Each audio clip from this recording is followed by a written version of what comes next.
Este vídeo faz parte do curso rápido para novos investidores, mostrando na prática como você pode sair do mais absoluto zero em finanças e rapidamente adquirir todo o conhecimento necessário para ter a sua primeira carteira de investimentos completamente montada.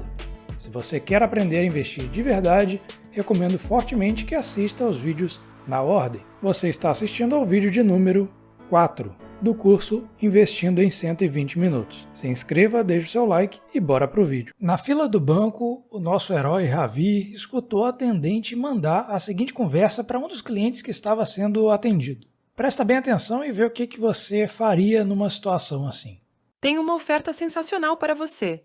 É uma forma de guardar dinheiro todo mês, mas com uma vantagem adicional. Além de economizar, você concorre a prêmios incríveis. No final do plano, você ainda recebe todo o dinheiro de volta ganhando juros. E aí, você já ouviu algo parecido dentro de um banco? Se ouvisse, você aceitaria ou não colocar o seu dinheiro nessa proposta aí? Bom, esse na verdade é um título de capitalização que está sendo oferecido por um banco e os bancos adoram oferecer esse tipo de coisa. Embora isso não seja de fato um investimento, a gente vai falar dele aqui porque é muito importante, né? Muita gente acaba não sabendo de fato do que se trata e cai nessa conversa de quem está querendo vender, te empurrar algum tipo de produto que não seja interessante necessariamente para você, tá? Então os bancos eles oferecem ali um título de capitalização com esse formato de que você vai fazer ali depósitos mensais e vai concorrer a sorteios, né? Então é como se eles misturassem ali uma espécie de investimento com sorteios e esse título tem um prazo, então por exemplo ele vai vencer em 5 anos. Você vai ficar 5 anos preso nesse esquema aí. E a pegadinha que você tem que saber, e que normalmente eles não te contam, né, é que se você parar de aportar, você vai acabar perdendo. Então todo o dinheiro que você coloca ali pode ser perdido. Existe também um período de carência, então você não pode nem sair, você não pode resgatar aquele valor dentro desse período de carência. E se você desistir no meio do caminho, você também perde. Então existem várias formas de você perder e mesmo que você fique ali ao longo de todo aquele prazo, ele tem um rendimento muito baixo, muito ruim, o que acaba fazendo com que só faça sentido mesmo se você for sorteado, né? Se você ganhar várias vezes um sorteio, pode ser até que aquilo seja vantajoso, mas a probabilidade disso acontecer é muito baixa. Então o principal que você tem que saber numa situação dessas é entender que investimento não é sorteio. Não adianta misturar investimento com sorteio porque são coisas completamente diferentes. Por isso não dá para pautar a sua vida financeira num produto desse tipo. Não cai nessa e principalmente saiba também que os bancos não oferecem isso sempre com o nome de título de capitalização. Às vezes é um nome até que assusta um pouco e aí eles colocam um nome mais bonitinho para dar aquela firula, então eles chamam de PIC, de Eurocap, de qualquer coisa desse sentido.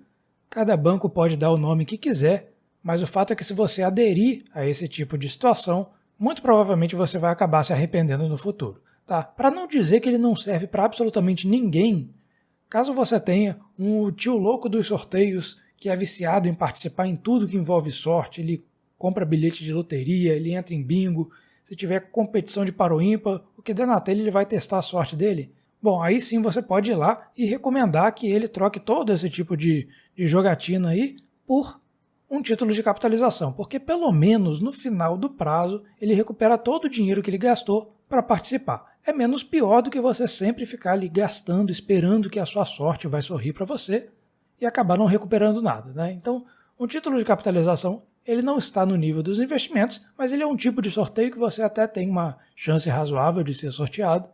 E mesmo que não seja, no final das contas, no final do prazo, você recebe o seu dinheiro de volta. O prazo é longo, tá?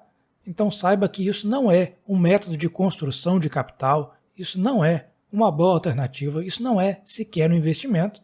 E se você não é esse tio viciado da família, né, que muitas famílias têm sempre um membro que se acha altamente sortudo e que adora jogos de azar, mas se você não é esse sujeito, esquece título de capitalização, passa longe disso e direciona o seu dinheiro para algo melhor, tá bom? Não é porque o banco está te oferecendo que é bom para você. Na verdade, se o banco está te oferecendo, pode ser muito bom para o banco, você deixar o seu dinheiro ali em algo que não vai te render tanto assim, mas o banco vai ficar feliz da vida, você nem tanto.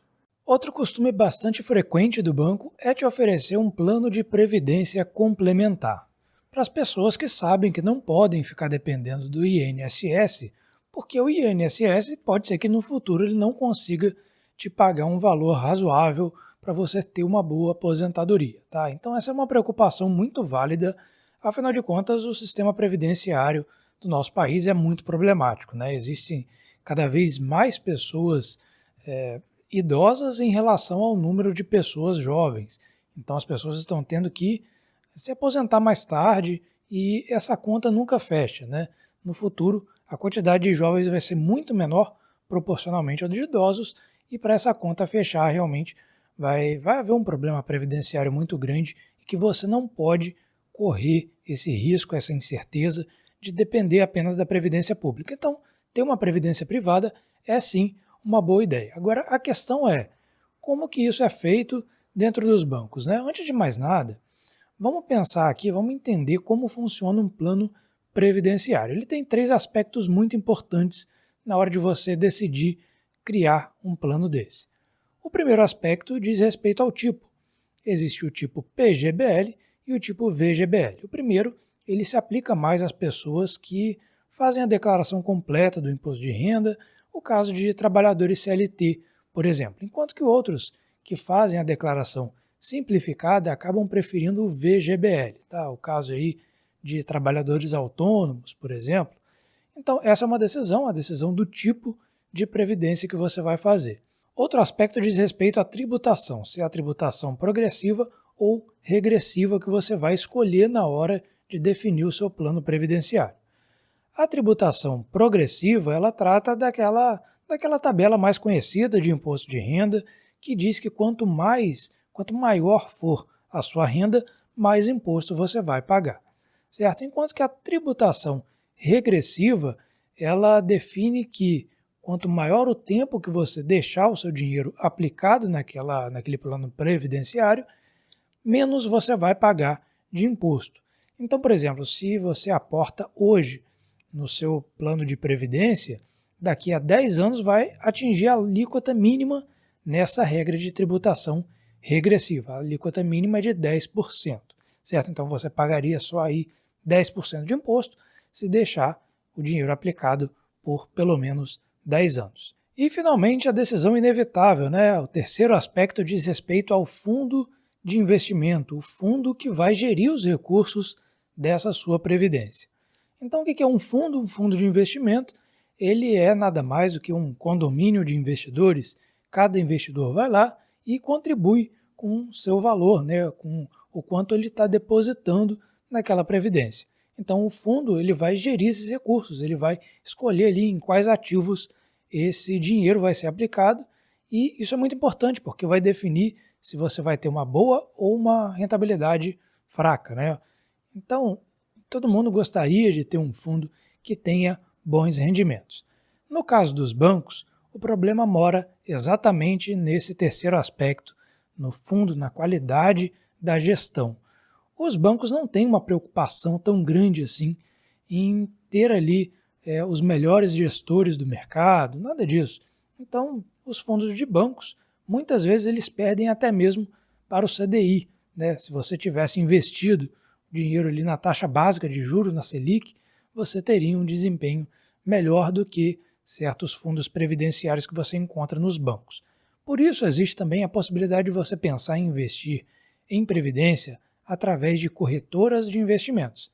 Então, vamos entender direitinho ali qual é a diferença entre um banco e uma corretora. Se você conversar com seu gerente de banco, dizer para ele que está em busca de algumas alternativas de investimento, ele vai te oferecer ali, vamos dizer que esse seja o banco Bamerindos, tá? Ele vai te oferecer ali um CDB do Bamerindos, ou quem sabe uma LCI do Bamerindos, ou um fundo de renda fixa do Bamerindos, ou um fundo de investimentos e ações, né, um FIA Bamerindos, um fundo de previdência Bamerindos, enfim, você já entendeu qual é a lógica do banco. O banco quer que você compre os seus produtos.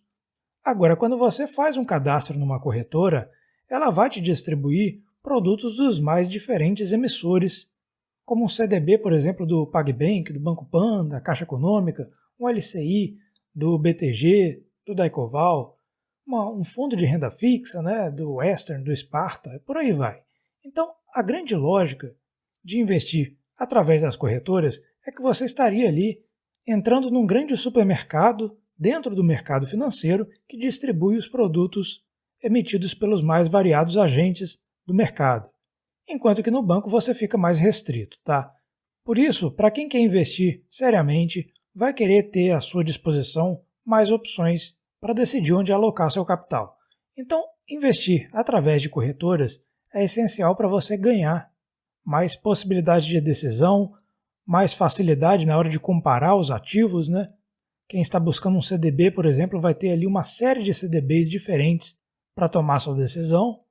E é bastante simples abrir uma conta numa corretora, você faz tudo pela internet, procurando no Google o nome da corretora, é só fazer o cadastro, vai receber as suas instruções por e-mail, fazer a sua senha e logo vai poder adquirir ativos financeiros dos mais variados emissores, sejam fundos de investimentos, títulos de renda fixa, ativos em bolsa que você negocia pelo home broker da corretora. Então, se você pensa em investir, abre uma continha na corretora e com certeza você vai encontrar várias corretoras no mercado, tá? A gente pode colocar aí alguns exemplos. Cada corretora vai ter os seus produtos, algumas corretoras têm mais produtos, outras menos, e elas podem cobrar taxa de corretagem, principalmente quando a gente fala em investimentos em ações, que são taxa zero. Essas que a gente colocou aí do lado direito, você vai ver que a corretora Rico, a Toro, a Orama são exemplos de corretoras que não cobram corretagem para você investir em ações na bolsa. Também dá para reparar que algumas instituições possuem tanto banco quanto corretora, como por exemplo, o Nubank é um banco, mas a Nuinvest é a corretora mantida pelo Nubank, assim como o Banco Inter, que funciona tanto como banco quanto como corretora. Agora a Clear não, a Clear já é uma corretora propriamente dita, tá? Então cada corretora vai ter as suas características, elas podem oferecer produtos diferentes, alguns produtos serão oferecidos igualmente entre diferentes corretoras, mas o fato é que você, abrindo uma conta em uma, você vai ter acesso a uma gama de investimentos muito grande para colaborar com a sua construção de patrimônio no mercado financeiro. Então nessa aula falamos de problemas a se evitar com os bancos, né? Sempre que o banco vem te oferecendo coisa que você nem perguntou, pode ter certeza que é bem provável que não funcione muito bem para você, mas vai funcionar muito bem para o banco. O banco está sempre esperto ali e pode levar melhor nessa, então é bom a gente saber escapar de certas armadilhas, como é o caso aí do que a gente falou, né, de título de capitalização, de previdência montada por bancos. Elas não costumam ser tão interessantes para você, investidor. Bons investidores não mexem com esse tipo de coisa, né? Então você tem que saber recusar certas ofertas. Agora, isso não significa que todo produto bancário seja ruim.